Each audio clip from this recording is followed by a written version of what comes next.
There we go. Let's go. Let's go. Do do do do do do do. Do do do do do do do. Oh, geez, that's big. Let's see. Let's see. Let's see. What else we got? What else we got? Music. There we go. Do do do do do do. Okay, if that's track 6, that's 5, that's 4. We'll make both of those 3.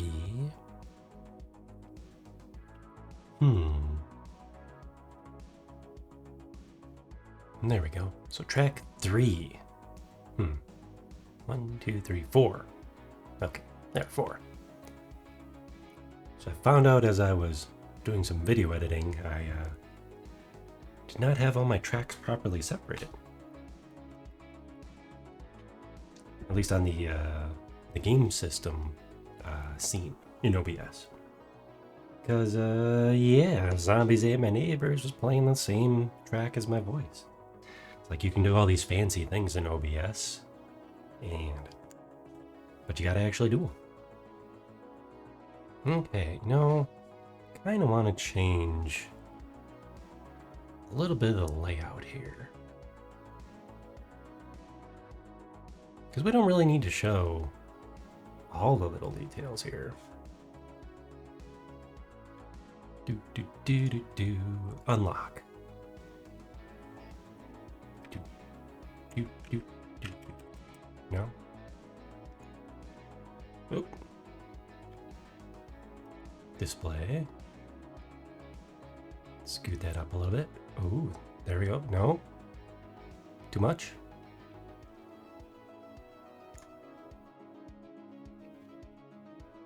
Too much or just enough? Now which one's that? It's green screen. Teleport. It's like I have to lock down all the sources that aren't, Oh, that's a lot of sources, holy crap. Waveform mouth, we're getting rid of you. You are a troublemaker. Look at me, I'm cleaning up stuff on the scene here, on the screen. Ooh, there we go. There we go.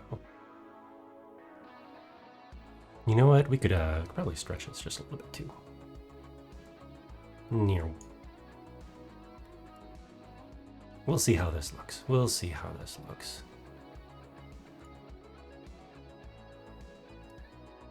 Move this back just a little bit. There we go. There we go.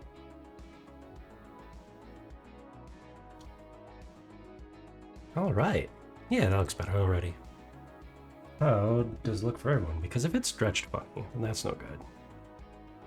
If it's stretched funny, that's no good. Okay. Let's see what it looks like. Oh, ad break. I'm sorry. That's okay. That's okay. Do, do, do, do, do, do, do, do. Okay, it looks, well, it looks super blurry in my preview, so that's no good.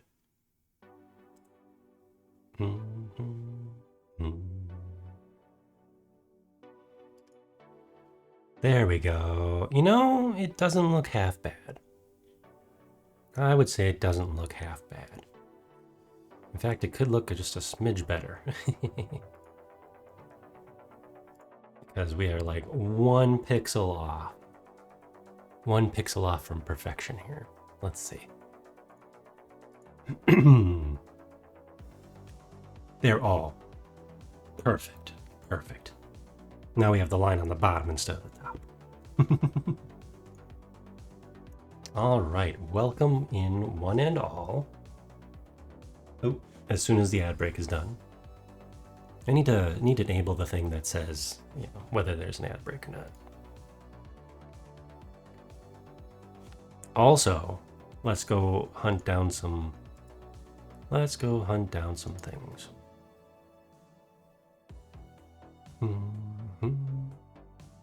Oh, that is interesting.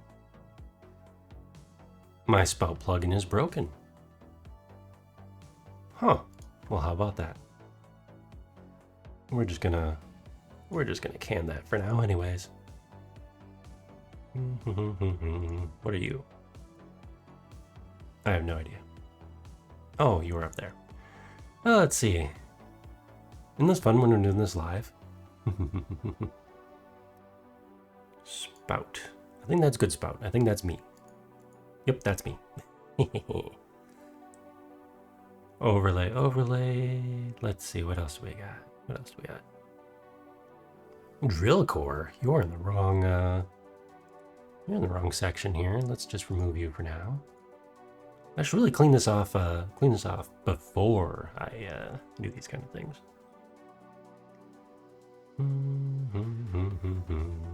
And the most important source is the error add source. That one. Most important. Okay, that should be... Oops. No, okay, this spout is turned off. So that's good. Okay, so now we're gonna go over here. Over here? Yeah, we're gonna go over here and we're going to also disable things. I don't want no problems. Spout. Go away. Unload, unload. There. And we're not gonna load any suspicious, untested, or at least unverified builds of Rusty Land here. Not today. Because we did that last time, and that led to sadness. Much sadness. Okay, so we should be all set. Ta-da! In fact, we're going to save this right off the bat here. Save.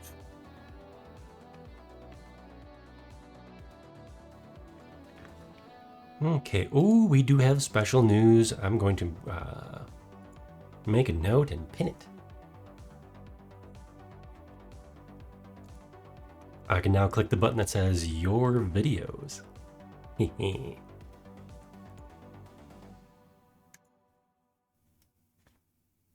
No, take me to my videos. There you go, video link. Let's make sure there's the right link. It is my link.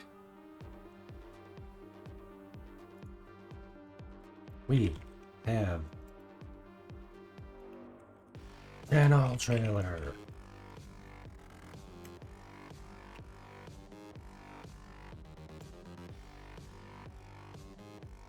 Pinned. Bam. Customize. There. We're leaving it pinned. We're leaving it pinned. Yep, it is actually every video. Cool, cool, cool. All right, folks. I had to close all those windows so I don't accidentally open them or something. And there we go. All right. All right. Now let's get started. Let's do this. Now, where were we? What were we going to do? What was on today's to-do list? I think today's to-do list was some more intro type stuff, right? Let's see. We locked it. I got my to-do list here. Let's see. To-do list is... Ooh, first-person camera. Maybe we'll start off with that. That could be an easy win. That could be an easy win. It might not be, but it could be. It could be.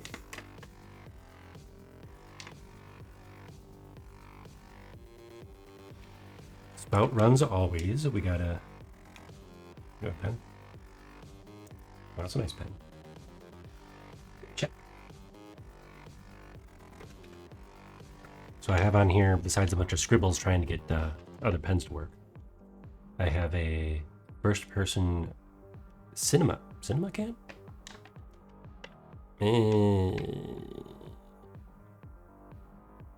Maybe I mean cinema sheen cam. That could be what it is. And a look at the camera neck twist toggle. Now that I found a tutorial video for animation overrides, but I didn't want rewatch it yet. So we'll save that one for next time, or off camera, because that could lead to fun, and it might also solve the problem of switching between my two avatars. I might not need to do that anymore, or at least not as much. Bam, my two avatars. If you're new here or you like seeing this, hello. Yeah, let's get that back into. There we go. We are now one avatar. One beautiful avatar. Another thing I want to do, and like I said, this is full of scribbles. So another thing I want to do is write down on a fresh oversized post-it. Here is I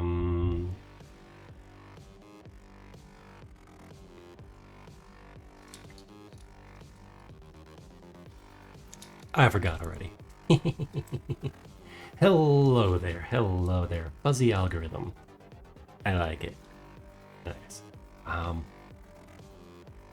Wow, that thought just came and went real quick. First position cinema cam, neck cam. Now, well, that's why we have the notepad right next to the desk. Because wow, that. Oh! Change camera lock. Toggle. So instead of whipping around with the cursor, as you can see, here's my cursor on my screen, to control the third-person camera, have it be so like I have to hold like control button or something in order to move the camera around. Because otherwise I have to freeze the camera, do my cursor stuff, and then unfreeze the camera. And that's problematic. So, today we are going to be doing some more work in Unity here. I'm kind of taking y'all on the journey of learning Unity and just game development in general. So I've got my Vtuber here in the corner screen. Sure.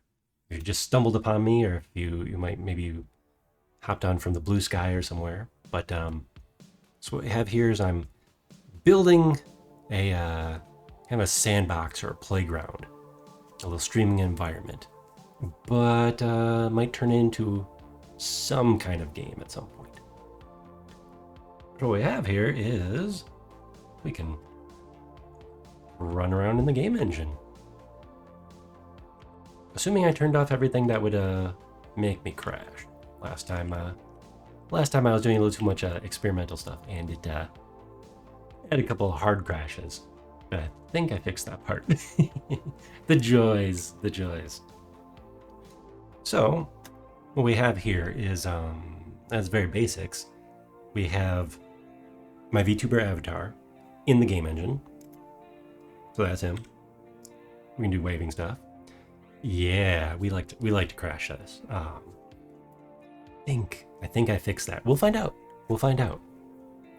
Yeah, I took OBS with it last time too. That was exciting. Let's see. So what we have, what you're looking at, all this behind us here. What you're looking at is a VTuber playing around in the game engine. So I've got my motion controls, both face and arms, coming into Unity here and being applied to my avatar, which just happens to be the same 3D model you see in the corner of the screen. And then this lovely sci-fi looking level here, complete with a head in a jar. That's how you know it's sci-fi. Head in a jar, and I think there's a tentacle in a jar over here. Yep. Oops. Zoomed in too much. There we go. Yeah, so sci-fi level. This started off as a demo level for a sci-fi asset pack. By level, I just mean everything was put together nice like a level. There's no scripting or anything. So I've been starting off from scratch, learning scripting in Unity, C#, and kind of building it up over the last couple months. And we've gotten to play with all sorts of things like the camera controls, the input starter pack, which I think is part of the camera controls, but yeah, all sorts of fun stuff like that. Learning how to hook up the animations. We're still working on that part. What are you using for tracking? I am using I started off using a webcam, and then I saved up all my pennies and found a slightly beat up iPhone and on eBay. And so now I'm using the iPhone tracking because I want to get all the AR kit stuff, which is kind of funny when you consider how, not super, fleshy and expressive this face is, but we have plans. We have plans in the works. We can still do some of the fancy face tracking, like eyebrows, the most important part. As I say, they're the window to the soul. But it greatly improved some of the other, the fidelity of the tracking. Lots of tweaking involved too. But we've got good plans for actually putting some of that AR kit stuff to use for the extra 52 flavors of tracking points. But so that the iPhone data is coming into VC Face, which is good for 3D avatars and tracking. The avatar in the left corner of the screen there is actually coming in through VC Face, or being displayed by VC Face. And then it's passing on that tracking data into my Unity project here, which, are we losing frames? We might be dropping a little bit of frames. Let's lock the camera here so I can type VC Face. There, I don't know if it's updated so much this past year or two, but it still works just fine. There are other alternatives if you want more customizations and stuff. Otherwise, there's, let's see, Vinyan. And the developer of Vinyan is actually a streamer on Twitch. She streams, I want to say 2 or 3 times a week, just like adding features live to the engine. It's pretty cool. I would probably be using that if I wasn't obsessively DIYing my own, do-it-yourself for my own project here. Because we've got, oops, let me click back into the software here. I want to make this kind of a game, and also a studio, like a movie studio kind of deal. So let's teleport over here. So if you see, oh wait, there we go. Currently I have to switch between my motion tracked avatar and the game control avatar. Not ideal. It's on the to-do list. So if you look, we have a small version. That's VC Face. So that's what I'm going to have on during the whole stream. And you have a look at the big guy here. Notice I'm in front of the game, or in front of the game engine, I should say. So that's a transparent background, a green screen type export. So that was one of the main goals, is to get like lovely shading and basically more control over how I'm displayed. So that goal got checked off the list. Awesome. But I can't use it all the time when I'm currently working inside of on the project. So, but yeah, it's fun. I plan on adding more like chat integration and all those kind of fun things into the world as I learn more and figure more stuff out. A couple things I want to get next would be physics, so I can like knock things off my desk here. So yeah, I got some stuff on my desk. I want to be able to knock things off my desk and interact with things on the screen. Also, overlay. That's gotta add that to. I lost my old notepad, so now I have to write a new one. Overlay. I currently have over half my keyboard mapped out to various things, whether it's changing exactly where the camera is. See, a little low, a little high.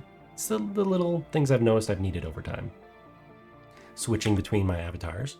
See, this one's the game control model, and this one's the tracking model. Let's see. Ooh, we have a flashlight. Where are you? Oh, that, I thought I turned it down. Apparently I didn't turn it down enough. But we have a flashlight, and it is hooked up to my hand controls. Here, let's look at the wall here. There we go. Actually, it looks pretty nice. So this is one of the reasons I want to work on the first-person camera, where you're like, you know, like an FPS game, right? First person. Because I think that'd be really cool for a, sadly I missed it for Halloween, but like a horror exploration idea. Where are you? There you go. But yes, flashlight. Okay, we got the flashlight. Let's see.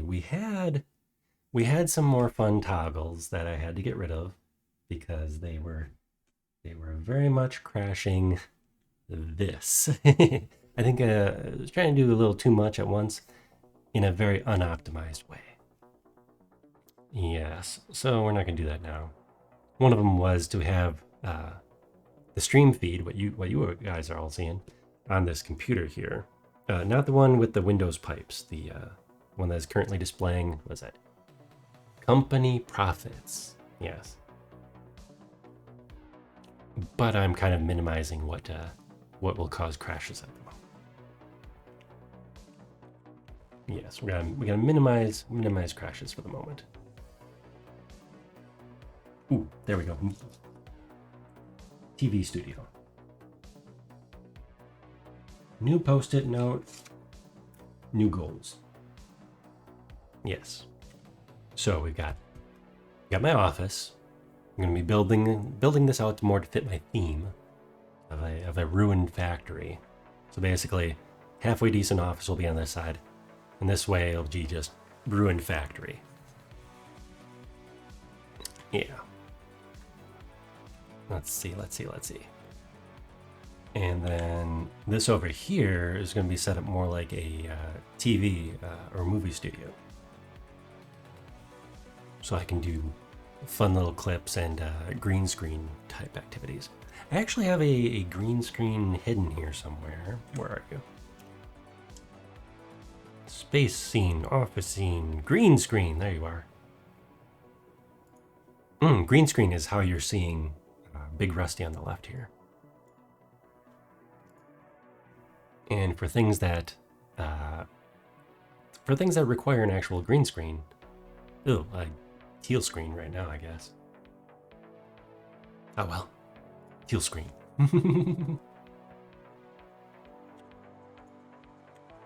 There we go. And we like to just add a lot of mayhem, lighthearted mayhem.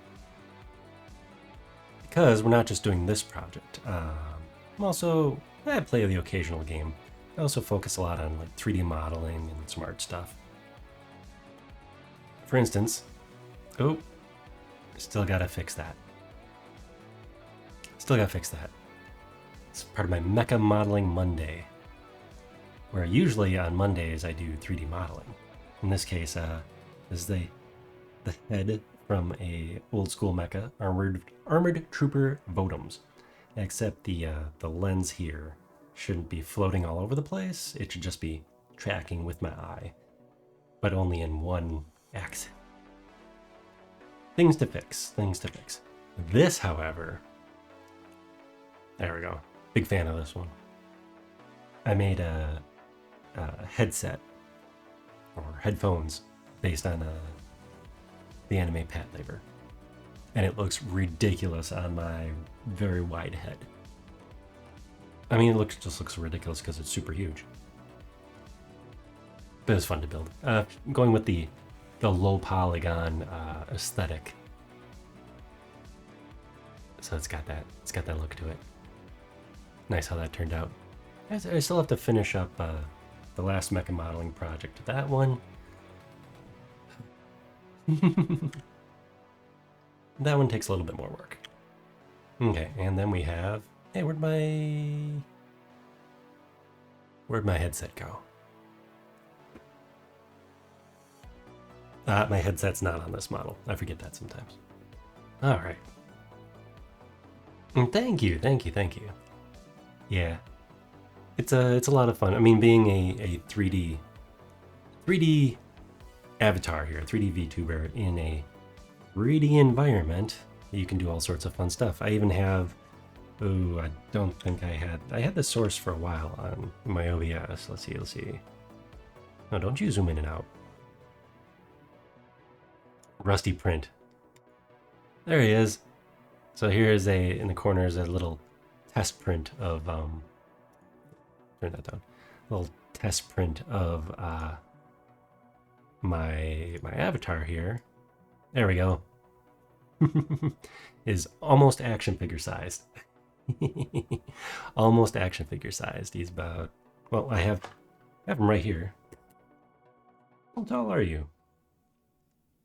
Minus the head, 80 centimeters, or 80 millimeters. 80 centimeters would be a little bit taller, Yep. Well, here's a little guy. He's bobblehead sized. And there we go. We'll shrink you back down. But yeah, fun stuff like that.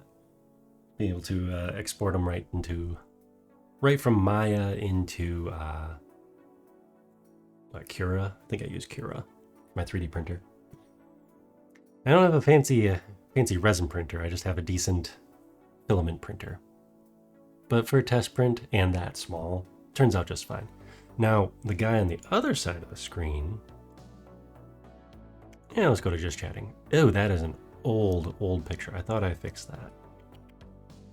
This one? No. Oops, I guess my source disappeared. So this is old, but we have, there, we'll use the one on the other side of the screen. We have an actual motion controlled robot. That is also an old photo. Oh, wow. We have an actual motion controlled robot that I bring on every now and then. So instead of passing along this 3D data into Unity behind me, he's on a different computer. Same idea. I wrote a different program in Unity again, because I'm same idea, right? And instead of outputting another digital version of me, it sends the motion capture data and servo controls over to the robot. And so instead of digital version, instead of a VTuber, you have the robot tuber, puppet tuber. Basically a puppet robot. There we go. Small again. I'm pretty sure I do have clips. I pinned a message today because I finally made a channel trailer. There it is again. Finally made a channel trailer. Sat down and gathered a bunch of clips together and just kind of tossed them all together. But it gets the job done. A little intro into all of this. So there's a clip or two of the robot in action. But today, where are you? Boom. Today we're working on this. First person camera. That's what we're gonna. Ooh, we do have a cool thing to show off before we get that there. Get that there. Wow. Can you tell it's the end of the day and we're not running on a full tank of gas here? In fact, we're gonna make this full screen. Full screen? Full screen enough. All right. Intro splash. Bam. We are Rusty Robot Factory. I'm currently the robot, it says. And this is all an in-game engine, Borderlands style, lovely Borderlands style intro splash. And I get a big kick out of this. All right. Boom. And we're back out. Oh, that's a lot of fun. Now, where are we? Okay, so we're over here. I need a good light source. Oh, okay, I want us to be able to see what's over that way. So what we're going to be doing is putting that camera right in front of Rusty. Right in front of my noggin.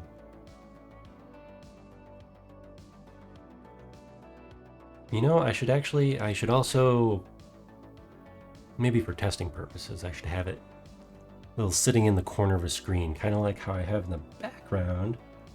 And wave for the camera. There we go, we're waving. I have a quote-unquote security camera feed on this monitor behind me here. So you can see me move around a little bit, my little spooky glowy eyes. We do have an ad break coming up in 1 minute here. I'll let that play through so that new folk hopping in don't get hit with pre-roll ads, because we got to do that now. Okay, let's see. Bam. Okay, so let's go to our armature here. Player follow camera. Nope, get back in there.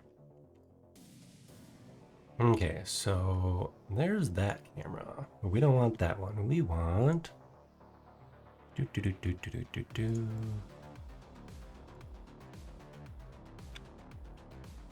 There we go, camera root. So that is where a camera is normally pointing. Roughly chest height. So I think what we're gonna do is create the new camera right there. Oh boy, this would be, let's see. I want it to be, it's not gonna be a first person camera like you would have in an FPS. It'll be more like a VR camera for me. Unless it gets too motion sicky, which honestly, it might just for me if I'm looking, so I'm looking over here. When I'm looking directly at you, I'm looking at my OBS on my side monitor. So here's my main monitor, here's my side monitor.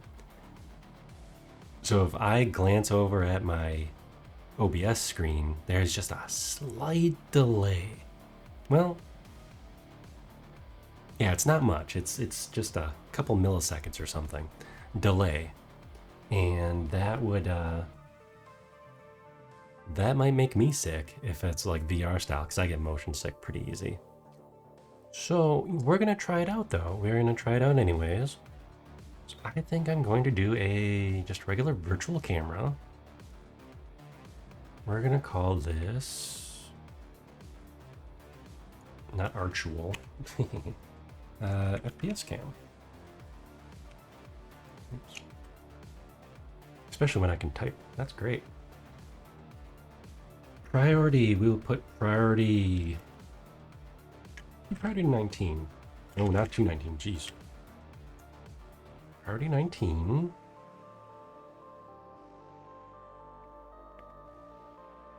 Hmm, 20 mil lens. That seems...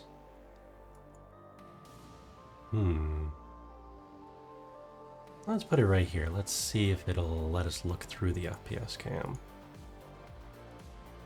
No?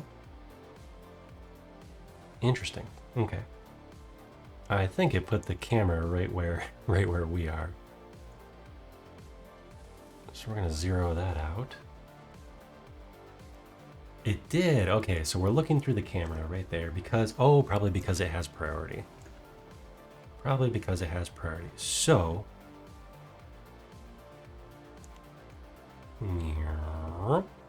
there. Is that us? Should be in. Is it looking at the bridge or the hangar bay? It is looking at the bridge. Okay, so we're looking this way. There's a lot of garbage in the way. And it put the camera way up there. Is that where that is? Yeah, why'd it put it way up there? The camera what's down there. Sneaky. Okay, it put it at person height. Or, A meter? Wait, I forget. Is that a meter or a person's worth? Either way, there. You know what? We're gonna fix that. There we go. It should be. Yeah, we'll actually have to change that. We're gonna slide it forward just a little. Oops, that's the wrong handle. You forward just a little bit. We'll have to test it too. You know, we're going to. We've got it on the wrong object. We do actually have it on the wrong object.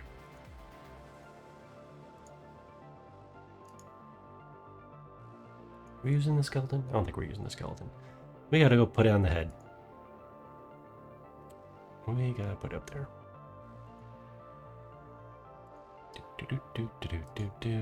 I still need to make a shortcut for the head. Oh, that would be a very smart thing to do. Yep, I do not have my my equipment slots. Add that to the list. Okay. Equipment slots. So I can equip my character in the game. Hello, hello, welcome in. Not sure. Good visual? G 3D visual? What does the G 3D stand for? Equipment slots. There we go. There, I'm getting my core to-do list. Equipment slots. So I don't have to have. Oh, you can't see it. Wait, can I move? Can I move? Oh, there we go. There you go. Right here under my arm, right in my pit. If you look down here, I have the hats I was wearing. See, there's the Pat Labor antenna. There's the. Oh, it's got. See, I even have testing junk in there. Sad. Oh, you're doing 3D work too. That makes sense with the 3D right in the name. Good job. There's the helmet. So basically, these are things that I wear on my head, and they're currently there on my model. So that's not the best way to do that. So I need to make an equipment slot so that I can, with code, tell a thing to go to that equipment, go to that place, whether it's the head, arm, hand, instead of having to have the 3D models, the assets already on the model. I think it'd be doubling up a lot there. So we're working on that, or we will be working on that. Ooh, using Max. I haven't used Max in a good 15 years maybe? Once upon a time, I did architectural visualization for a day job. And yeah, doing houses and some commercial work. It was neat. Yeah, it was a different than it is today. I mean, nowadays, using like Unreal, you can just take the CAD models, properly texture them and light them, of course, in like, say, Unreal, and then you just walk around in the house. I used to have to, after getting the models from the, all the CAD files and the exports from the architects, would have to assign all the textures. I wrote custom shaders for some things.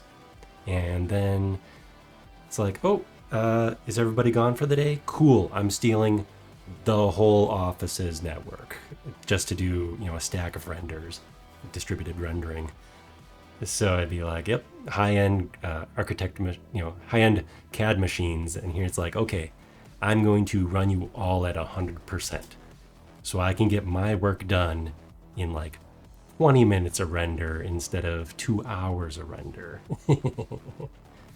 Oh, yeah, there's amazing things you can do in Unreal. Unreal especially. I know you can do very similar things in the different game engines, whereas Unity here, I'm using it more for like a stylized, low polygon look. Let's see, let me turn off my camera, I am... Oop, let's move my camera first. You go down here. Go down here. There. You are now on the head. And we'll turn you off. Press play. There we go.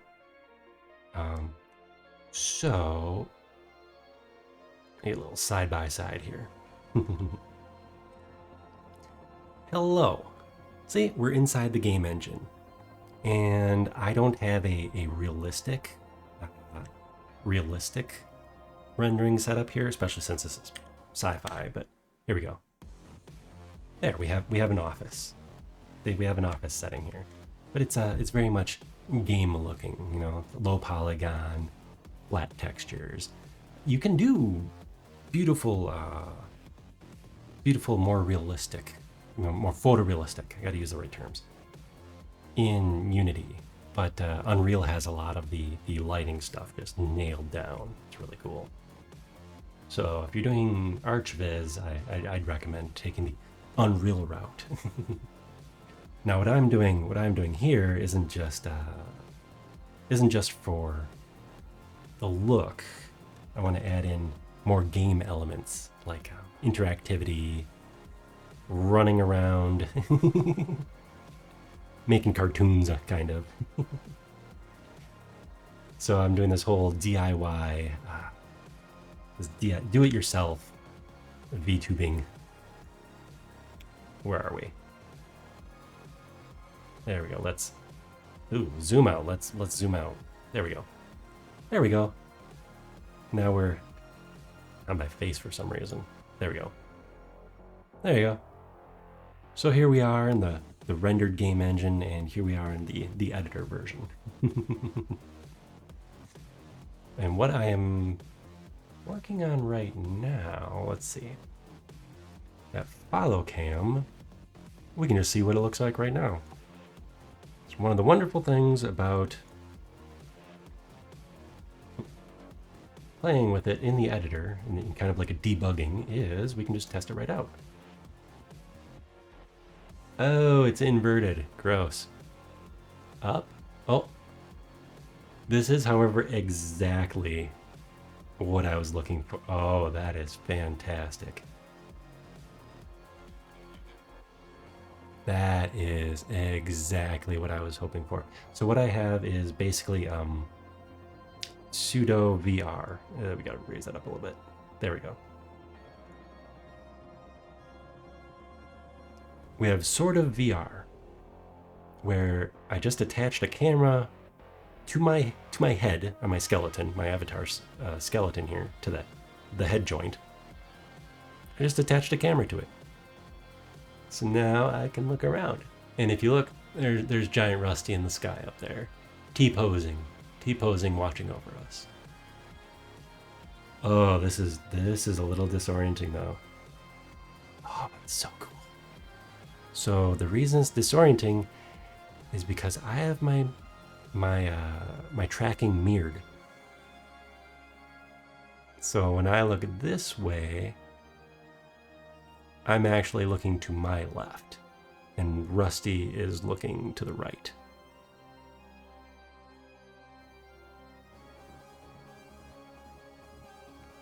I'm gonna see if I can invert that. But for now, I was just trying not to vomit all over my desk. That is so cool. Because it looks cool. Here, hold on, we got it. There we go. Whoa, okay. So, let's change the settings to what we had in the editor, because a lot of the attributes, you can say just way over here, the camera position, I had raised it up while we were playing the game. Those changes don't carry over. There's a setting somewhere up in the menus, in the preferences, where if you make changes while live, they will stay that way. I don't like that because I like testing things. So I have that set to any changes I make while we're in play mode, they only stay in play mode. You know, it's Vegas rules. What changes are in Vegas stays in Vegas. Rootsy, welcome in. I am making a vomit-inducing first-person cam, and it's only vomit-inducing because of my own fault. So okay, so we got the right model. Yay! I know. Let's make this big. I can't make it big. Hold on. Where is that camera? FPS. There we go. We're in first-person mode. And it's connected to my head tracking. Wait, will it tilt? Oh, it tilts with my head. Okay, this is like better than the flashlight. Whoa, speaking of flashlight. Where are you? Where are you? Come on, where's my flashlight? Oh, there, wait, I saw it. There, oh, we can now have a horror game. We can now have a horror game. I have a flashlight, and I have hands. Wait, where's my hands? Where? There. Oh, there's my hands. Apparently, I have to fix exactly where the camera is. This is so cool. Yes. Oh, please let me know if it's a little bit too much. I definitely don't want to make the viewers vomit everywhere. It might be working for me because it's kind of small on the screen. I was wondering if it would be a problem later on. Oops, let's turn that off. If it'd be a problem later on, like if I glance over at OBS on my other monitor with a slight delay, because I do get motion sick fairly easy. So I can't play actual VR, but okay, this is so cool.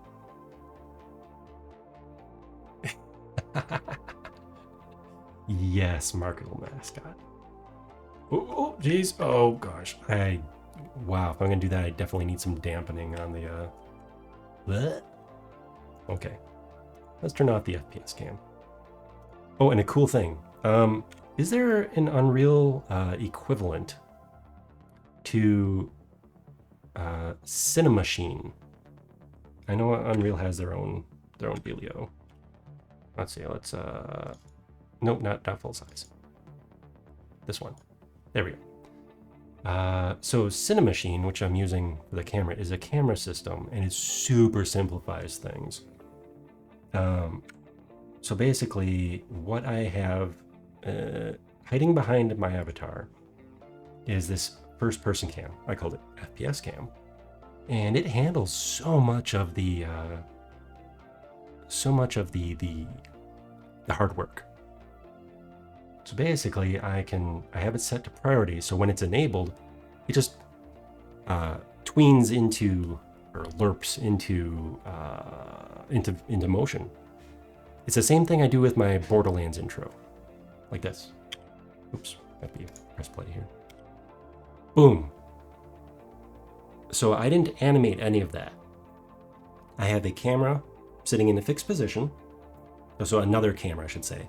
And then when it's activated, it takes priority and transitions from where my camera was, from that camera to this camera. And it just simplified everything as soon as I figured that out. And then I'm going to disable it now. So it goes right back to where it was, or wherever my third person camera is hiding, because this is the current active camera. So essentially, you can have just a whole bunch of cameras set up, whether they're player controlled, or if they're in a fixed position, like you're playing a level, just playing a level, walking along, and then you want to cut to, hey, look at that over there, and it swoops into position. All you have to do is just enable that camera, and that can be done programmatically, not with, obviously not clicking in an editor while the player is playing. Blend view to target. Okay. I mean, I figured it's gotta have something like that, something fairly easy. So you don't have to set up so you don't have to do the math or write the scripts for it. Or I suppose connect the spaghetti for it. But yeah, this was just super easy because you can just alternate between cameras like boom, boom, boom, and It's pretty neat. So the camera that I'm using here for the third person camera that swings around me all the time, one of the things I did was I exposed some of the behind the scenes stuff. So like here I am zooming in and out with the scroll wheel. I had to write code for that so that it would so I could do that. And it was pretty easy once I found the right set of tutorials. Let's see, where are you? Are you? Are you? Oh no, I had to write the code for that. Control. Well, it's on one of these darn things. Player main camera. Is that where I have you hiding? No. Oh, okay. It's in here somewhere. Well, anyways, I had to write the scripting. Yeah, you can just have basically the cameras attached to, like certain game assets or objects, and then you can switch between them. But yeah, no, I was just surprised at how easy it was to do so. But then you think it's like, yeah, if you're making a game and you have any like dialogue or cutscenes, you just leave that right, you want your people to talk from this distance? Cool. You want to switch between points of view without making, again, the viewer vomit everywhere. You have them set up so you have one camera, behind the shoulder, and you have the other camera on the other player behind the other character behind the shoulder. Yes. Anyways, cinematics. But yeah, it was just surprisingly how easy it was once you know what to look for and how to do it. And where you left your darn scripts. That's the tricky part, isn't it? I suppose I could just look right through here. Camera zoom. Nope, that's the old one. Is it hiding somewhere in the character rig? It is not hiding in the character rig. Focus distance. There it is. Okay. Yep, so basically, I have a little setup where I can just control the variables. And also, you can control different things like offsets. So that notice when I'm zoomed in, I'm kind of pointing like, the camera's like pointing kind of at the thigh, at the chest. There. See? Now, is this useful for a game? Is this useful for me as a broadcaster? Yes, because now I can more accurately control where the camera is, especially if I have the camera unlocked. See, now it's focused on the head, and now it's kind of like I'm talking, more of a talking towards you. So the little things that you only notice as you're diving deep into the project. But we need to add a toggle for that FPS camera, otherwise that's going to lead to trouble. So let's open up some. Now that we're here, anyways. Let's open up some Visual Studio. Something you Unreal folk don't get to play with. Well, I mean, you could. If you really wanted to program, you guys can use, I believe, C++. Oh, don't make me sign in. Go away. All right. Here, let's get out of there. Where's FPS cam? And it's super simple. I don't need to really do anything else. I really don't need to do anything else with this camera. Where once I find it, of course. There. That's where the camera's hiding. Yeah, I don't need to do anything else with the camera because it is attached where I want it to be. And from here, I can control the focal length. think it was just zoomed out just a little bit much. Okay, now this is one thing I am jealous of. I'm sure somebody's written a better actual camera. Yeah, Dead Sun was telling me of the joys of the Unreal camera, where you can actually simulate the light pouring through the lens. You know, the different, you know, spherical shapes that make up actual camera lens, and the light bounces and the distortions, and it's like, oh. If I ever do a, you know, full RTX mode, Rusty, it's probably going to be an Unreal. Let's see. Let's do about a 25. Lens shift. Wait, lens shift? Focus distance. We are going to tighten that up just a little bit. But I think I'm going to play with these settings in play mode so I can actually see that.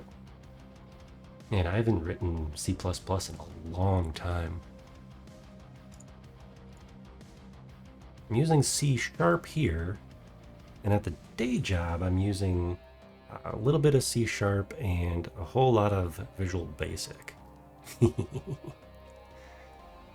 get teased by game folks when I mention that I program in Visual Basic. They're like, ew, it's really good for business stuff. And that's what I do. A lot of boring business stuff. Oh, yeah, I think you mentioned that before, and that sounds like a lot of fun. Virtual production. And especially if you have to match it to a real-world camera. I would assume... Actually, I would think that the... I say actually too much. My toddler has pointed that out by saying actually too much as well. Anyways, I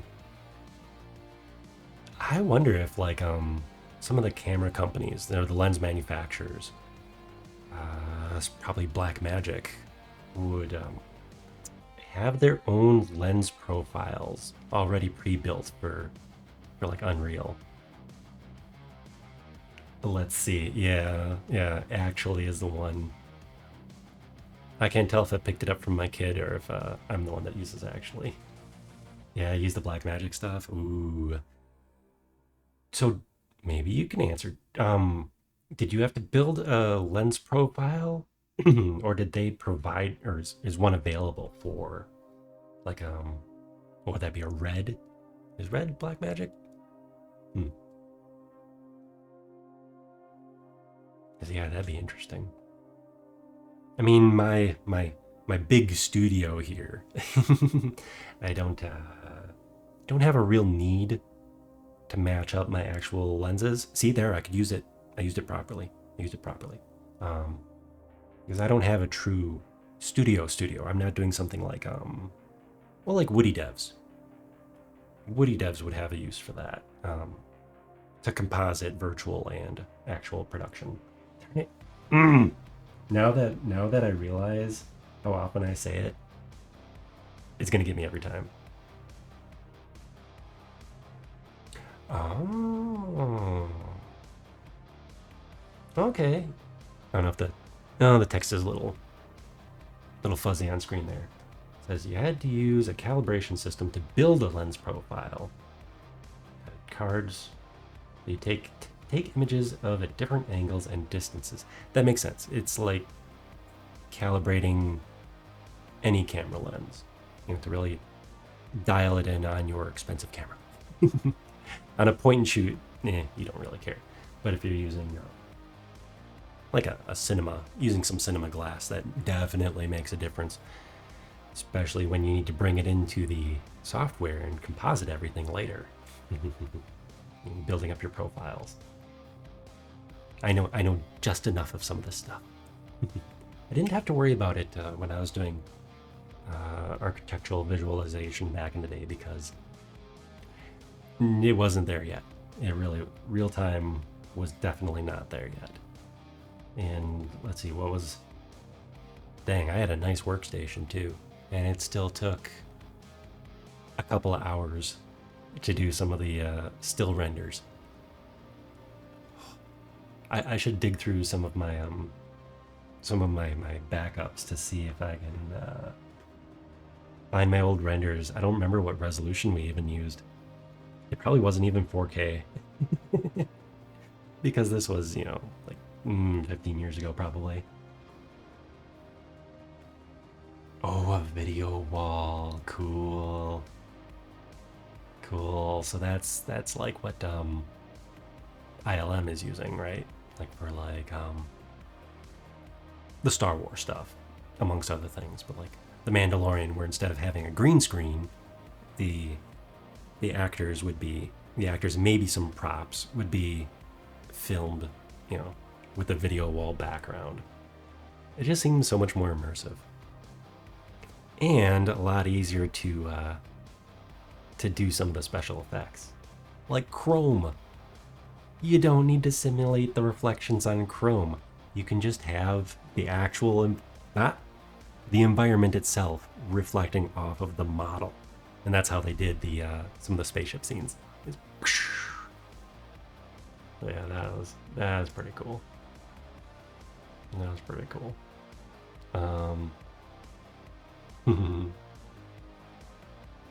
Really, I am surprised that more people weren't interested in that, or commercials, if nothing else.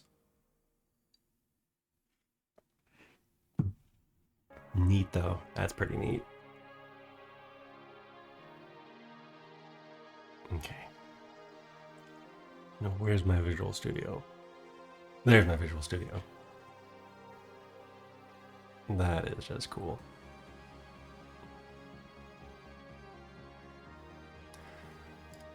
Oh.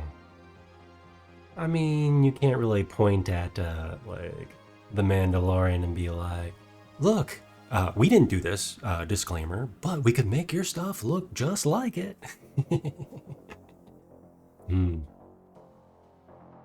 Yeah, it is really interesting, especially in advertising. Believe me, I don't want to go back. I don't want to go back to freelancing, that kind of stuff. But it is interesting and sad how much of a salesperson you need to be or need to have working for the company. And they have to be knowledgeable enough to push people in the right direction. The right direction being buying your product, of course. It is stressful. Serialized. Okay, let's add another one of these. But yes, I am glad I'm not freelancing anymore. Though, you know, if I could do all this and streaming related activities as a full-time gig, it'd be kind of cool to consult. Let's call this FPS cameras. That. I am running out of hotkeys. Do we have anything under G? Because it's right next to the flashlight. B, C.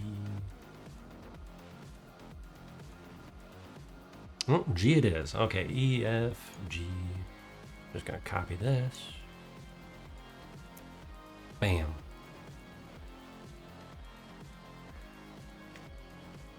Actually, we should probably search for this, see if we do have it. Nope, we don't. Okay, the G key is open. I think we've used the entire bottom two rows of letters.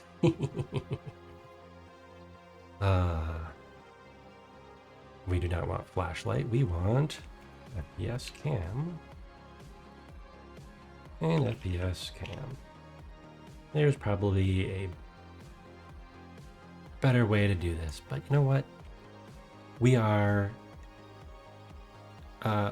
working through. We're learning everything. In fact, there is definitely a better way to do this. It is to use the input controller.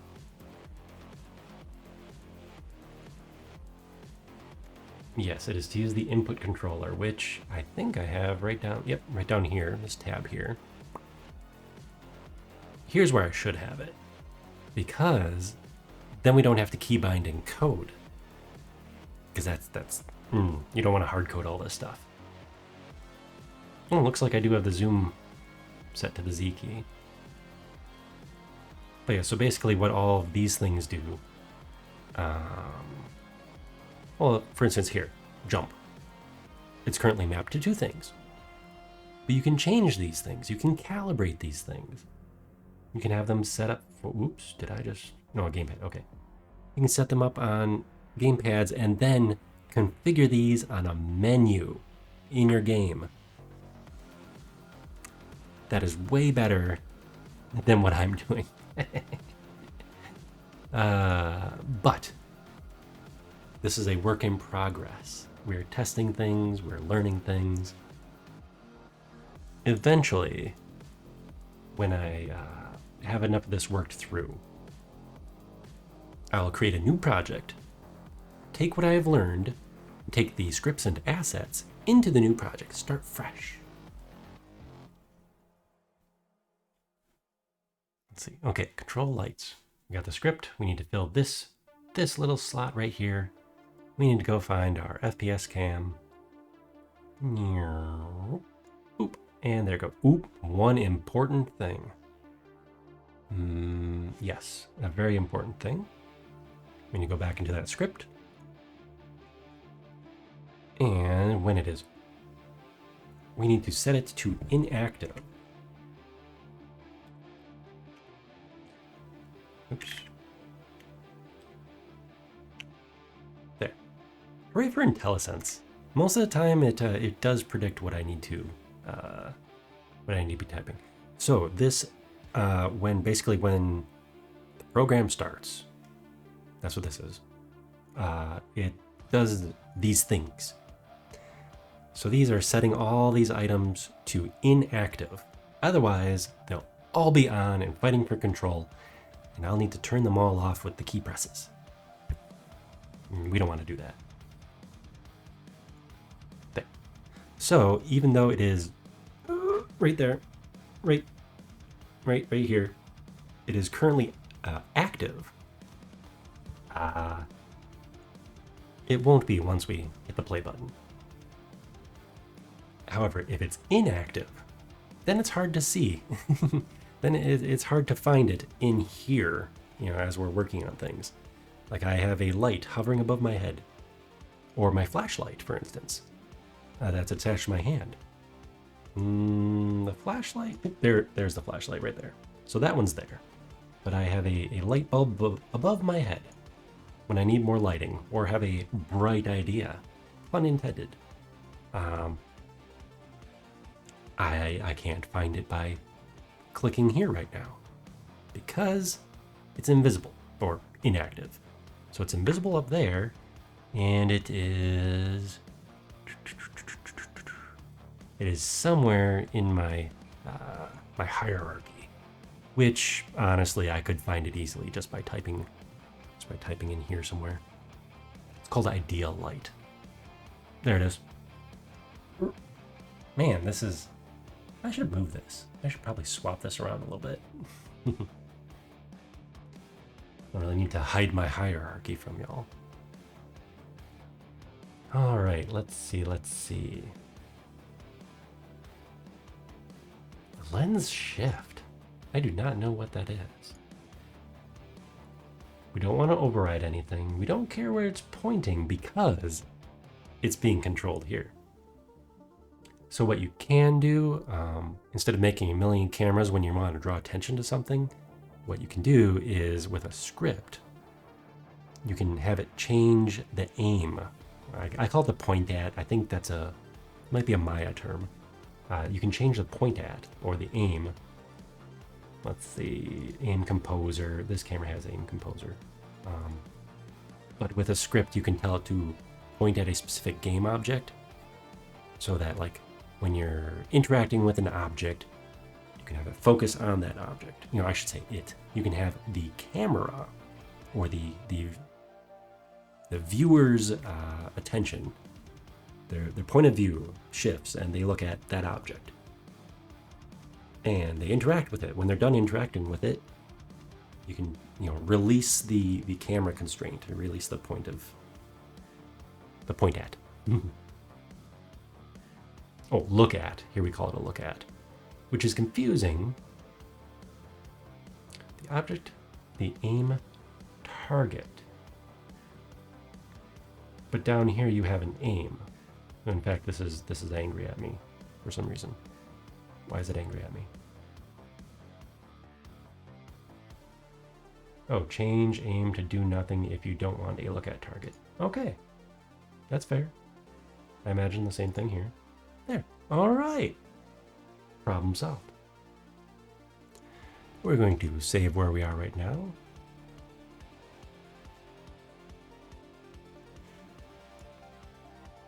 And it's not going to be an accurate representation right here, unfortunately, because of how the tracking works.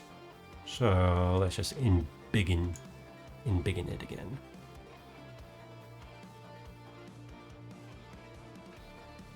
Okay. Oh, and I definitely am keeping this camera attached only to the motion-controlled avatar. Otherwise, every little head bob. See that?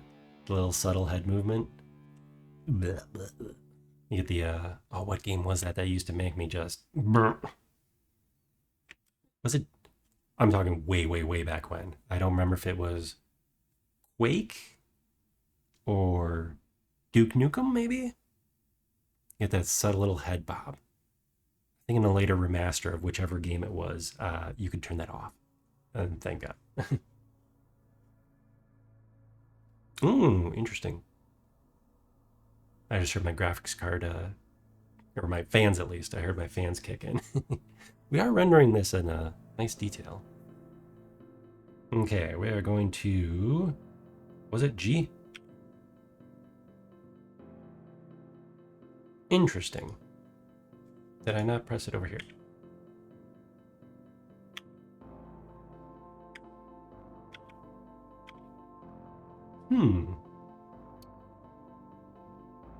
Does that not have high enough priority?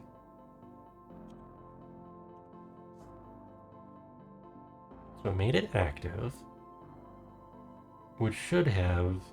oh, I wonder if because I changed these. Oh no. What was it at? I think it was transposer. No.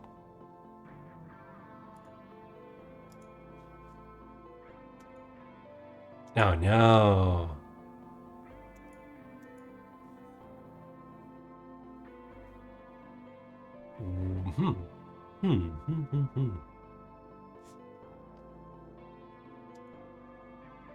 What just happened there?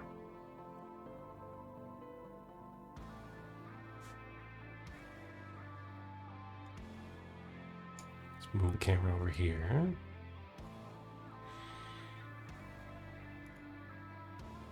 Okay, so it has enough priority that's overriding the main camera, which is the goal. That is definitely the goal. So player follow camera has a priority of 10. And FPS camera has priority of 19. That's important. So it has a higher priority, so it should work. Oh no, whatever defaults were here, I think... ooh, that's neat.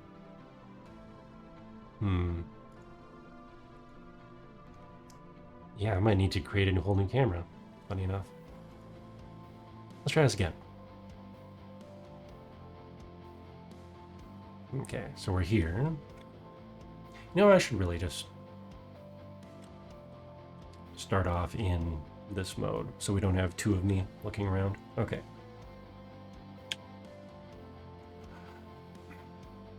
You know what it was?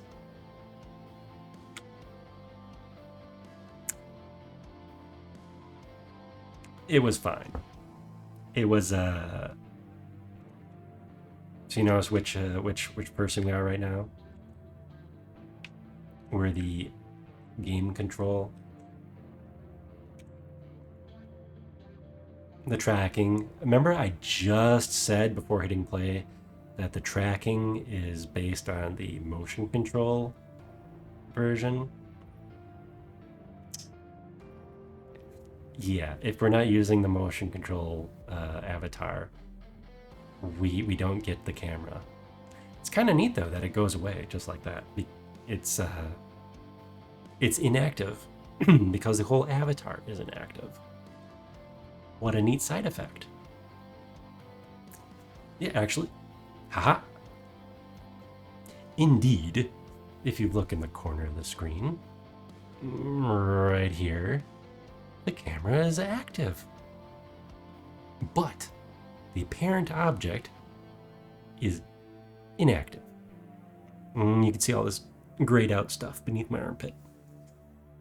I really should just switch the hierarchy to the middle and bump this over.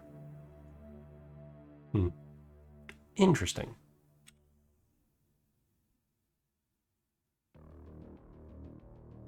That is still cool. Budget VR. I mean, this really is some budget VR in a good way. I don't mean that in a self-deprecating way. I can definitely see myself Ralphing all over the place though.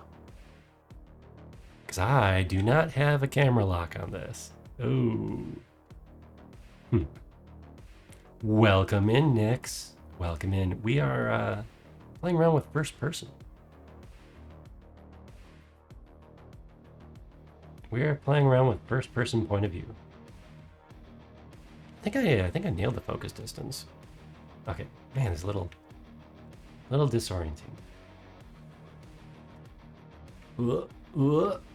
Wait a second. I need to get into a. Okay. Bam. Let's get out of this one. I need to get into a larger area. Let's. Where would be a larger area? Where's this hangar bay? Okay. Not quite a hangar bay. Okay. So, let's test this out. I have an interesting theory. We'll need a little bit more space. There we go.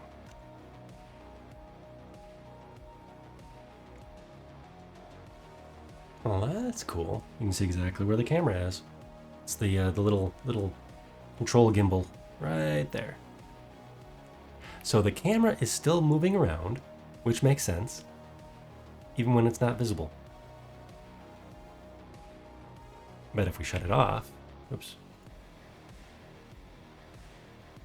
Oh no, it's still there. Interesting. Okay. So let's see if we just move straight forward.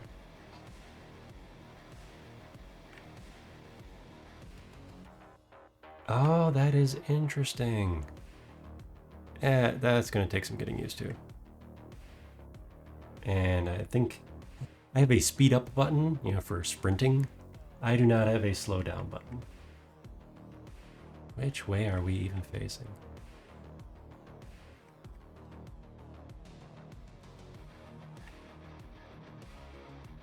Oh, that is going to take some.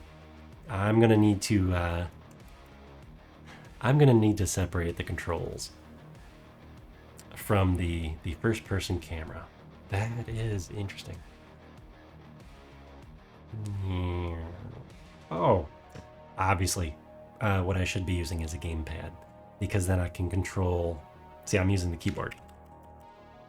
If I was using a gamepad, I could control how fast and slow I move. Oh, and anybody in chat, please let me know if this makes you motion sick. I do not want vomit on everyone's keyboards. Oof.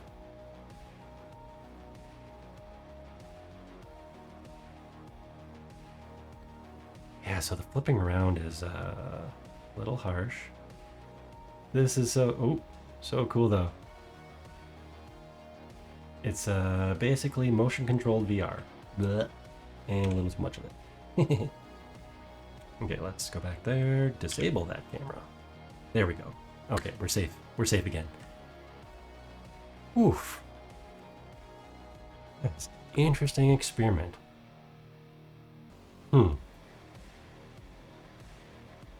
So how to do VR controls without having VR controls? Evidently, I've got the movement down. If it's moving in the direction, so forward is the direction that I am facing, or I should say the camera is facing. I'll have to do that maybe with a very small preview window for myself as I'm testing things out. I do think the settings are pretty on target there. Let's try it one more time. Let's find our camera. There we go. Okay, so the camera does need to be adjusted a little bit. That could be part of the problem as well. So the cool thing about doing this in play mode is we can just literally adjust it right here. Move it right about there, up a little bit. Oh. Down a little bit. Alright, so that is right between my eyes. There's a cool feature over here in the right somewhere about for stereo vision. Okay, so the camera settings will not carry over once I hit this play button to unplay, stop playing. However, what we can do, well, you can't see this, but we can copy the settings. So I just copied the position. So these little tweaks we just made. See, you notice the numbers are different?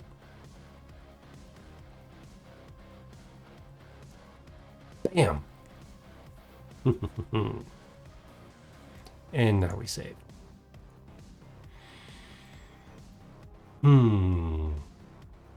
Okay, that's cool. One thing I'll add, maybe I'll add it off camera, the scrolly wheel settings. So you can control the, in this case, it'd be the focal distance. Let's see what that looks like. So that looks like this.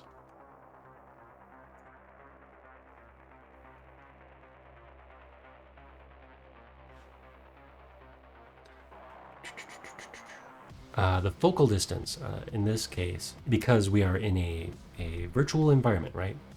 The game. When we're in a game, everything could be in focus because you're not using real eyes. You're simulating eyes. So if you want everything to be in focus, cool. Everything can be in focus.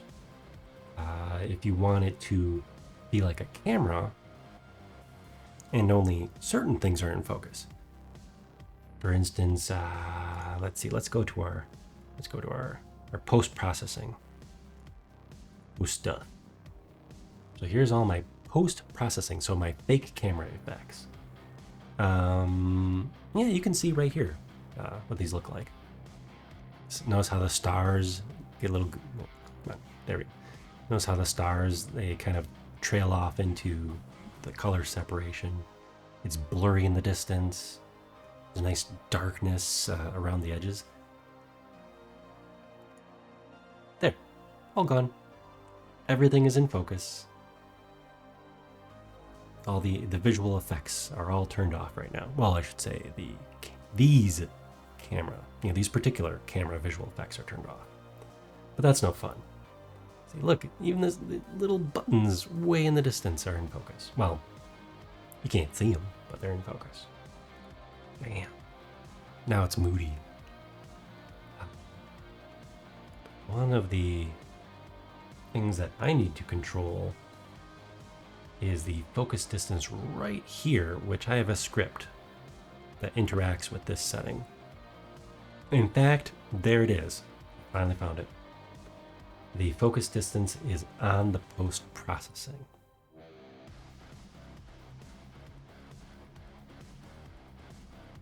There we go. See, I already added in a additional camera. This is my script that I wrote. It has all the nice little settings, like camera field of view, zoom scale. This additional camera is to turn off the post-processing for a specific camera. Camera in quotes. I can't play with this right now because I had to turn off bringing chat into the game engine. And we haven't crashed yet, so I think my spout stuff was the culprit, sadly. I will figure that out. I will figure that out at some point. But yeah, no. Oh, this is change camera toggle. Bam, check marked already. I am very satisfied with that. I will just have to tweak the settings and add another camera to this focus distance then. Overlay. Ooh, voice crack. So, to go.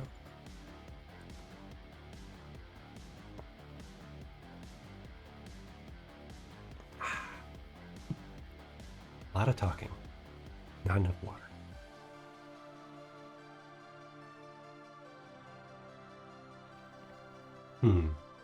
Equipment slots I'm going to play with the start of it off camera. But that is surprisingly easy. It's essentially using...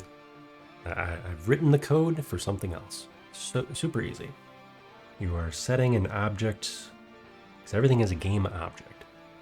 You are setting an object to be in a different place.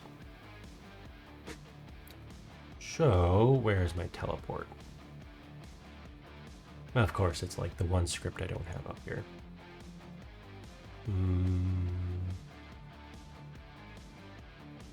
Nope, the one script I don't have in my Visual Studio.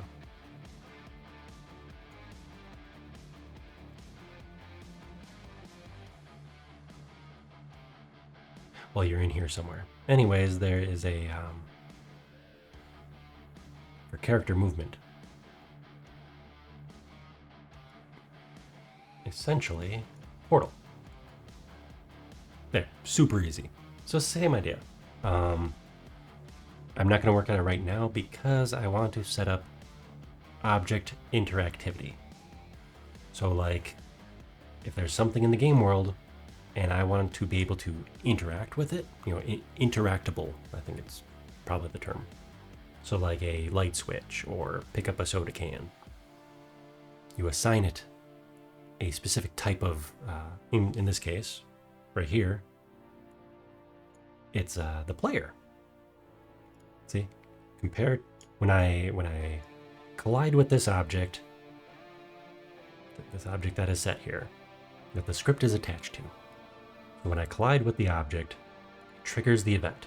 So it says here, you've collided with it. If that object, you know, if that collision has been with the player tagged item, in this case, I'd have it be like a interactable or something like that, or you know, thing. Then do whatever this is. This it highlights it for you. Very nice. This is a little subroutine. Just it's this code right here. Bam. So do these things. And what this does is it just teleports the player because I named it nicely. But what it does is it just takes the position and rotation and then makes sure the physics is working properly. That's it. So if you want to equip an item, you say, hey item, go to spot with correct rotation. That's it. So the part I need to do is rewatch, in fact, the tutorial video on how to make a thing, a game object, interactive. Bam. I'm excited to do that.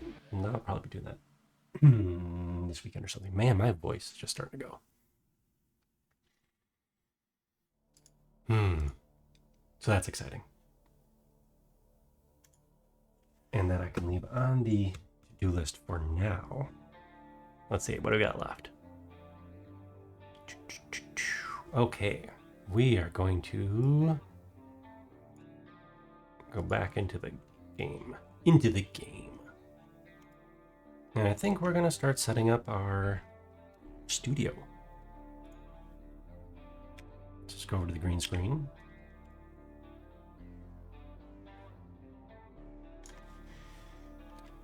This is the green screen, or the video capture area, which is currently running expensive lighting. Big point lights. So let's swap those out with some... Oh, we don't need to swap them out. We can just change them right to other kinds of lights.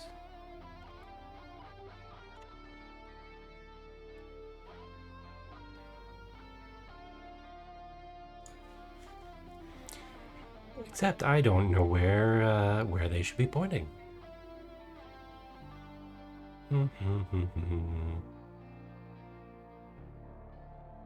Green screen. There we are. So destination is right there. Now we're going to create at the destination. We are going to create a cube. For fun, we're going to call it the Blender Cube.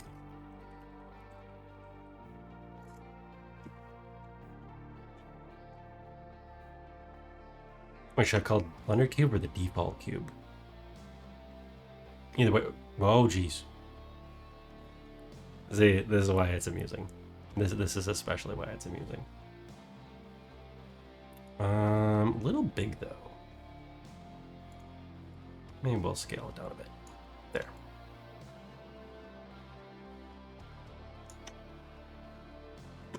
Okay, Blender Cube. So, for fun, you see this right here. This is just amusing. The camera in the scene, and I'm not in play mode, mind you. The camera's always running. It's always outputting. It just kind of boggles the mind a little bit. It's like, why? How? You know? How is this running when the game engine is not running? So that's our cube. Right here. See, we can rotate it. Oh, that is choppy. So correction, the whole thing is not the cube. Oh, it is. I resized it. So the jaggy lines that we're seeing here are because I resized it, and it does not like the is not like capturing nicely. So we're getting little ghost images. That is hilarious. Okay, let's if we hide it, will it make a difference? No, I think we need to actually start up in play mode, and it'll clear out this garbage behind me. Or let's see if I can just go over here to OBS and nope, wrong spout. This one. It doesn't refresh.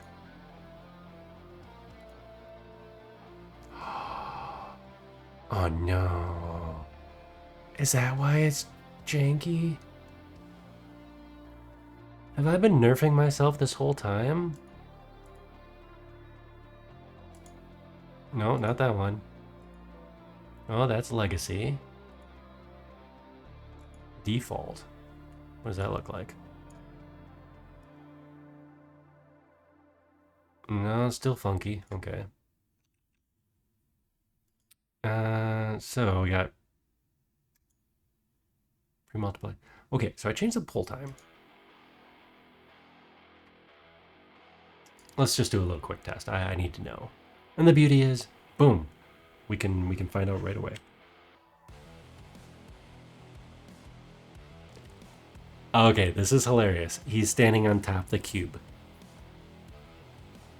That is hilarious. Look at Rusty has feet. Rusty has feet.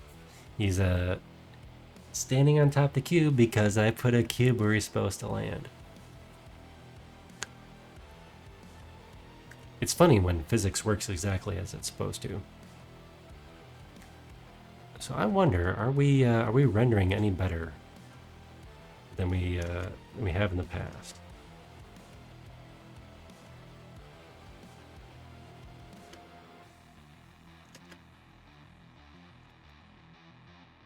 I don't think we are. But I didn't ever really have problems here. I would have problems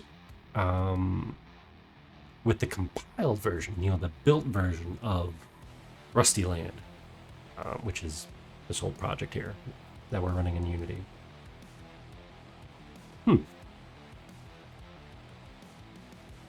Okay, let's see what happens when it goes away. Nope, still got a cube. Okay, for one thing, we're going to turn off the collider. So the cube is only there for reference anyways. We definitely want it to be not visible. And still stays in the garbage here, so that's unfortunate. Let's just remove that for now. But what we do want to do, can we look through the camera? There is a way to do it. There is a way to... Yeah, in Maya it'd be called look through, but there's a way to copy or align to viewport. Lock view to selected. Frame selected. Lock view to... lock view to selected. I have to remember to use that more often. Right there. So like when I'm trying to troubleshoot my character walking around. Yeah.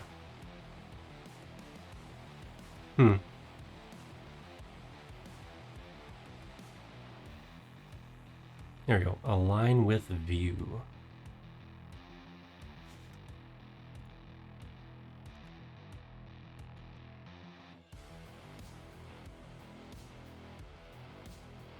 Align with views. Control Shift F. Hee. Well, that's nice. Yeah, that did exactly what I believe it did exactly what I wanted to. And now I can tweak it. So what we want to do is change it, make it a little bit larger. I want it to cover the character. And the range does not need to be that large.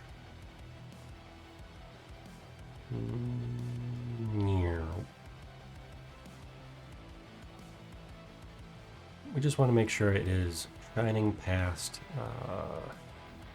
this whole area.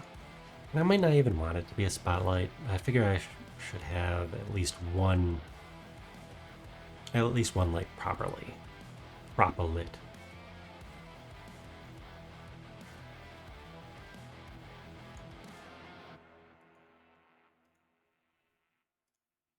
Okay, we're not culling anything. High resolution. I'm grabbing settings from the Unity lighting settings. Okay, the pipeline settings. Okay. There. Yeah, that should look nice. That should look nice. Welcome in, Shrill Duck. Welcome in. We are playing around, working on our little studio setup. I need to add in a microphone too. Where's my TV studio? I'll put add camera asset and microphone. I think it'd be funny to have a little microphone like on a stand, as if I'm a singer or old time show host, and then also have the boom mic hanging from the ceiling, just hanging out of nowhere. I did think about having additional Rusties over here. I think that'll be hilarious. Additional Rusties just pose in this little TV area. Because this is going to be my green screen filming area. It may not look like it because there's a space background and currently a weird looking cube. But, let's turn Unity back on. Why is the cube there? That is odd. That is just odd. Oh, and the Big Lee. Welcome in. Welcome in. We're working on our. Here we go. Our little green screen capture area of the world. See, if you look over here, where everyone is pointing, even T-posing Rusty, T-posing giant Rusty. So we're all pointing here. This is the green screen area. This is the office. Back. Oh, you can't see my cursor because it's on the other monitor. But anyways, where we're all pointing, there's the office setting, which I can show you. This is the office setting. And now we're, right back here. If you look really close, there's the little whiteboard and stuff are over there.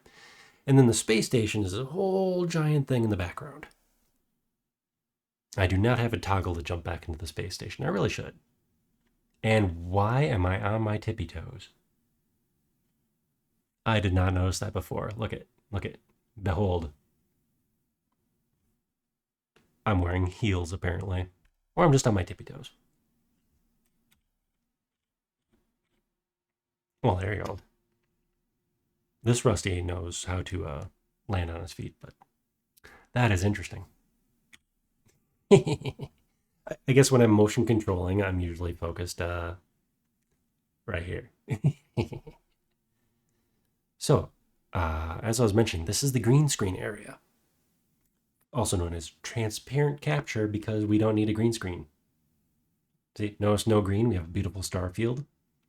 And over here, we are in front of the game. I call it the game.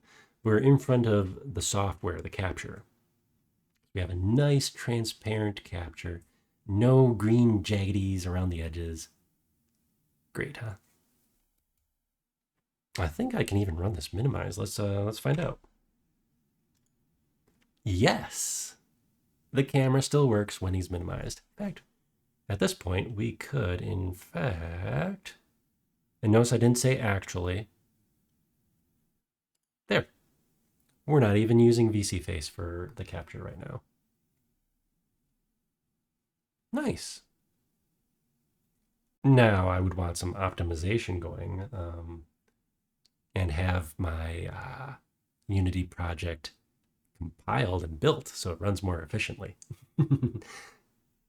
Because currently we are using a chunk of CPU. Well, it looks like I had this open before. There we go. Oof. Yes, the lighting is on. So we are using way too many point lights. Way too many point lights. All casting their little inefficient light rays into the scene. And oh, hey, we're only using 33% of our graphics card right now. Nice. I mean, I would hope that a low polygon scene would be doing something like that. All right, let's bring, where are you? There you go. Brought VC Face back. It shouldn't cost any more because it was running in the background anyways. And let's bring Unity back up.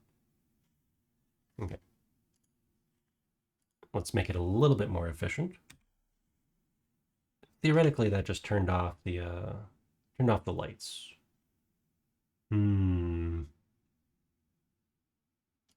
Where's our stats? No. Okay, let's try that again. There we go. There we go. See, this number just plummeted to 278.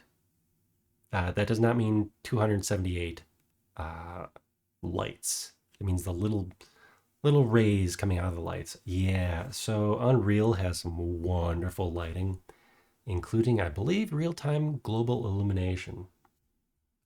Something I don't have. Unity has some nice things if you're using the high def render pipeline, which I am not. I wanted, because I was going to go for this whole, low polygon, obviously a video game look, not any kind of realistic, photorealistic type look. So I chose the middle ground for kind of like speed and efficiency versus, you know, realistic-ish lighting and effects. And I'm happy with that. I'm happy with that. This doesn't put a huge drain on my resources because I do not. I mean, I have a decent graphics card. It's a 4070 Ti, so it's not a slouch. I'd love a bigger one, of course, but I knew I'd be running this, either this whole environment or just the output here, alongside of whatever the main focus of the stream was, whether it's, you know, sitting in my office just chatting or running a, impressive video game. Uh, I didn't want to completely tax my system. So that's why I went with what I did. And I'm pretty happy with it. I love this look. I love this look. It's, it has enough details. It's a cool aesthetic. And yeah, I'm just happy with it. Now, what have we got for CPU here? See, drastically less. I mean, it's still inefficient because we're running in like debugging mode in the editor.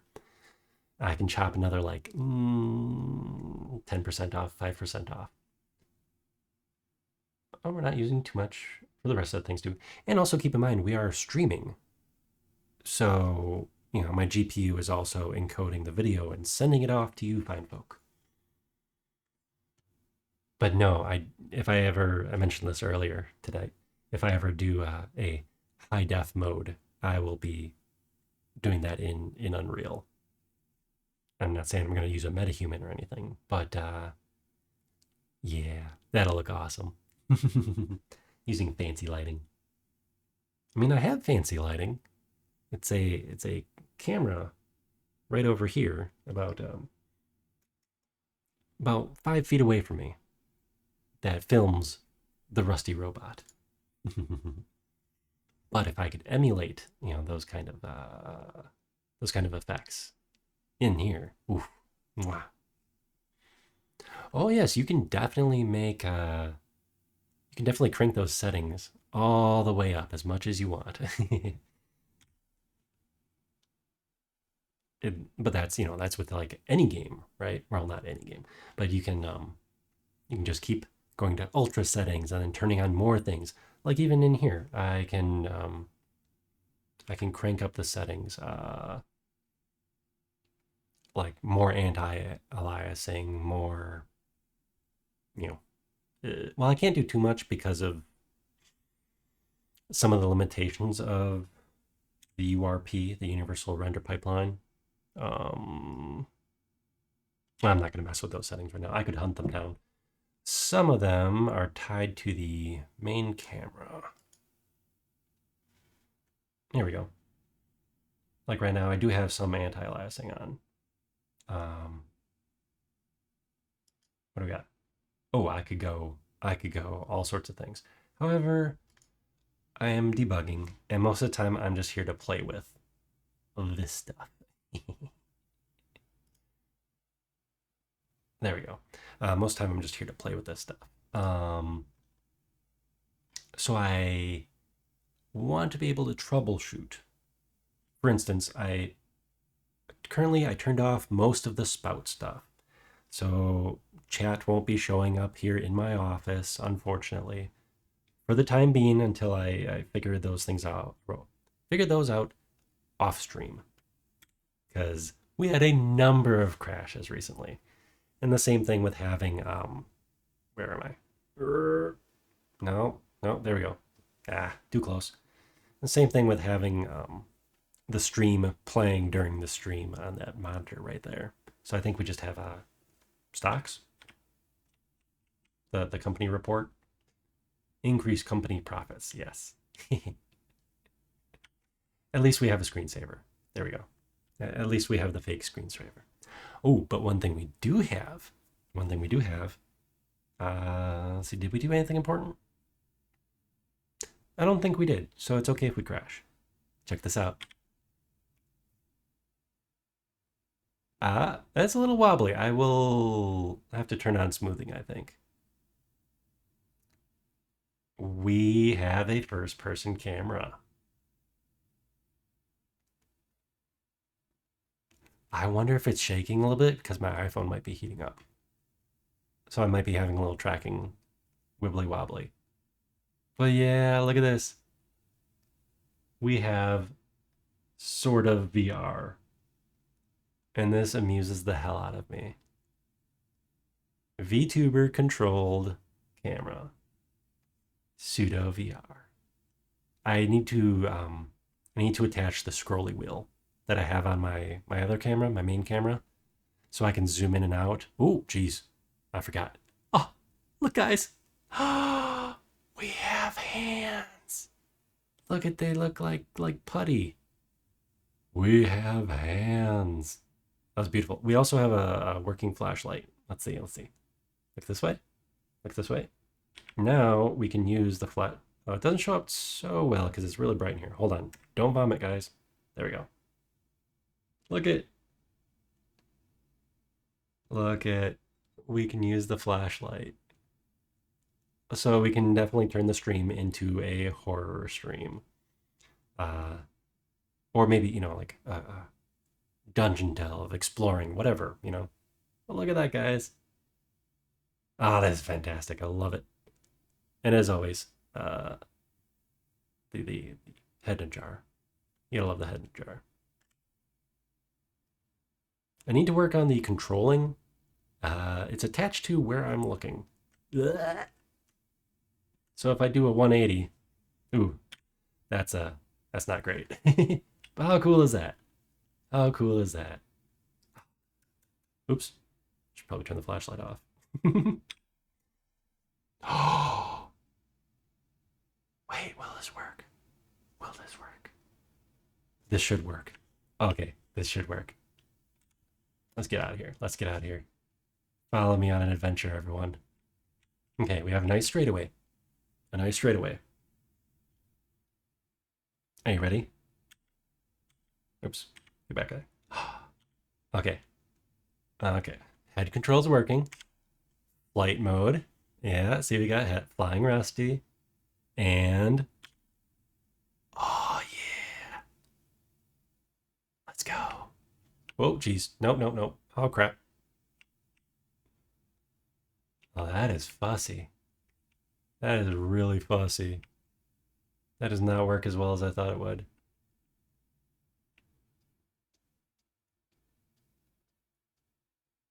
Well, especially since you can't tell that we're flying. Because there we are. Hello. Boing. Oh, that is cool. That is cool. Okay. Get back. There we go. Man. Highly amused stream. Back from vacation. And amusing the crap out of myself. All right. Yeah, the next thing is definitely the TV studio. I wonder if we have any assets for a TV studio. I might just make them myself. It wouldn't take too much. Just need to find some proper reference images this time. Yes, find some proper reference images. Don't try modeling it from memory. We know how that's turned out on our Mecha Modeling Mondays. It doesn't always turn out. Spoiler. Spoiler. I think this is a good place to wind down the stream a little bit. Oh, actually, I said it again. I need an actually counter. How does this look with a spotlight? Did it make a difference? I don't know if it did. Theoretically, the spotlight should give better results.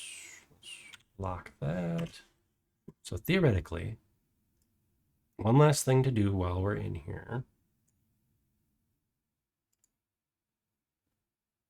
Okay, that's a point light.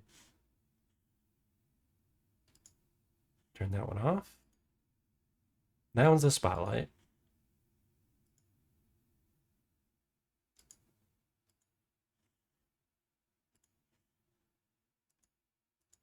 Oh, it's not very bright.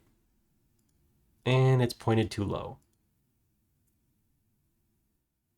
I wonder if that does give better results, though, than...